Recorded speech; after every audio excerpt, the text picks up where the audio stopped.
আমার রাসূল, আমার কিতাব, আমার দ্বীন, আমার ইসলাম, এটা আমার অস্তিত্ব। অস্তিত্ব যদি কেউ আঘাতপ্রাপ্ত করতে চায় তার হাতকে ভেঙে দেওয়া হবে। কোরআন যেদিন নাজিল হয়েছে পৃথিবীতে আল্লাহ রাসূল সাল্লাল্লাহু আলাইহি ওয়াসাল্লামের কাছে, তখন মানবতা ছিল কিরকম? একটা কন্যা সন্তানকে জীবন্ত মাটিতে পুঁতে ফেলাও তখন জায়েজ ছিল। একটা কন্যা সন্তানকে মানুষের লাশ নিয়ে খেলা করত। তুচ্ছ একটা বিষয় নিয়ে মানুষ বছরের পর বছর একটা যুদ্ধ লাগিয়ে দিত। এরপর প্রতিষ্ঠিত করেছিল যেখানে অপরাধীরা এসে আল্লাহ রাসূল সাল্লাল্লাহু আলাইহি ওয়াসাল্লামের কাছে এসে সে অপরাধ স্বীকার করতে এবং শাস্তির জন্য সে মাথা পেতে দিত।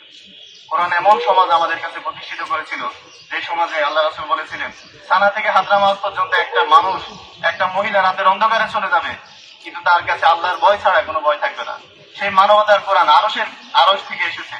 সেই কোরআনের প্রত্যেকটা শব্দমালা পৃথিবীর সর্বশ্রেষ্ঠ শব্দমালা। ফেসবুকে বাংলাদেশের বিভিন্ন শিক্ষা প্রতিষ্ঠানে মত প্রকাশের স্বাধীনতার নামে, নাস্তিকতার নামে, বিভিন্ন নামে এই ধরনের চর্চা বাংলাদেশে বিভিন্ন সময় ধরে করা হয়েছে।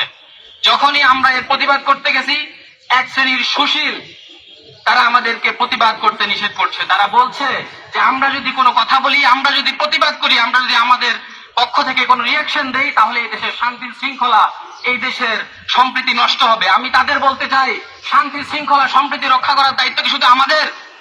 এই ধরনের ঘটনা তোমরা যদি বন্ধ করতে না পারো, তাহলে আমাদের মধ্য থেকেও আমাদের রিয়াকশন, আমাদের প্রতিবাদ, আমাদের মিছিল, আমাদের বক্তব্য কখনো তোমরা বন্ধ করতে পারবে না। বাংলাদেশে 1860 সালের ব্রিটিশদের তৈরি করা আইন অনুযায়ী, দণ্ডবিধি অনুযায়ী 295 এর ধারা অনুযায়ী সর্বোচ্চ শাস্তির কথা বলা হয়েছে মাত্র 2 বছর, আরো অধিক হচ্ছে 3 বছর। এটা আমাদের জন্য লজ্জার। 1860 সালের আইন, ব্রিটিশদের তৈরি করা আইন এখনো কেন এই ধর্মপ্রাণ 90% মুসলিমদের দেশে এখনো পুনর্বহাল থাকবে? আমরা চাই বাংলাদেশ সরকার অতি দ্রুত এই আইনের সংশোধন নিয়ে আসুক। ধর্ম অবমাননার দায় নিয়ে যাদেরকে গ্রেফতার করা হয়, নাম কাওয়াস্তে গ্রেফতার করে কিছুদিন পর তাদেরকে ছেড়ে দেওয়া হয়। এর মধ্য দিয়ে তারা ধর্ম অবমাননার জন্য বেশি উস্কানিধর রায় এবং সুযোগ পায়।